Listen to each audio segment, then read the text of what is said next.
നമ്മുടെ ലൈഫിൽ ഓരോ ദിവസം കടന്നു പോകുമ്പോഴും ഉണ്ടല്ലോ, നമ്മൾ ഒരുപാട് വേദനകളും കഷ്ടപ്പാടുകളും കുത്തുപറച്ചിലുകളും കേൾക്കാൻ പറ്റാത്തതും ഒക്കെയാണ് നമ്മൾ കേൾക്കും. ആ കഷ്ടപ്പാടുകളും നമ്മളെ വേദനകളൊന്നും ഒന്നും മറ്റുള്ളവർക്ക് അറിയാൻ വേണ്ടി സാധിക്കാൻ പറ്റില്ല.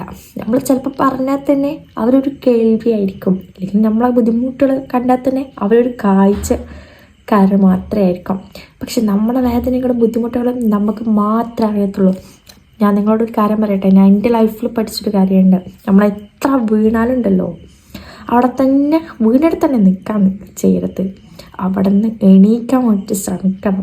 വീഴുന്നതും മുറിവ് പറ്റുന്നതും കണ്ണീര് വീഴുന്നതും അതൊന്നും ഒരു തെറ്റല്ല. പക്ഷെ ഉണ്ടല്ലോ, അതൊക്കെ നമ്മൾ ഓവർകം ചെയ്യണം. ഒരു ചെറിയ വിഷമങ്ങളും അല്ലെങ്കിൽ തോൽവിയും ഒക്കെ നമ്മുടെ ജീവിതത്തിൽ സക്സസ് ആവാൻ വേണ്ടിയിട്ടും അതിനേക്കാളും നല്ല ഹയറായിട്ട് കിട്ടാനുള്ളതും കൂടിയാണ്. ലൈഫിൽ നമുക്ക് സന്തോഷിക്കണം എന്നുണ്ടെങ്കിൽ നമ്മൾ അതിന് പരിശ്രമിക്കണം, എന്നാലേ ഉണ്ടാവും. സന്തോഷങ്ങളൊന്നും നമുക്ക് ഒരാളടുത്ത് നിന്ന് വാങ്ങിക്കാൻ കിട്ടുന്നതോ കടയിൽ പോയിട്ട് വാങ്ങുന്നതോ ഒന്നുമല്ല.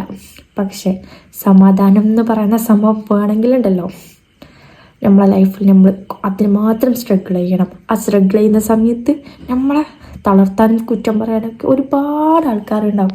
ശത്രുക്കളെ നമ്മളെ അറിയാത്തവരോ അല്ലെങ്കിൽ നമ്മളെ അയൽവാസികളോ ഒന്നുമല്ല, നമ്മുടെ കൂടെ നിൽക്കുന്നവരുണ്ടാവില്ലേ, നമ്മുടെ കുടുംബക്കാരുണ്ടല്ലോ അല്ലെങ്കിൽ നമുക്ക് അറിയുന്നവരുണ്ടല്ലോ, അവരെ നിങ്ങൾ നിരീക്ഷിച്ചാൽ മതി. നമ്മുടെ കൂടപ്പിറപ്പുകളൊക്കെ ആയിരിക്കാം.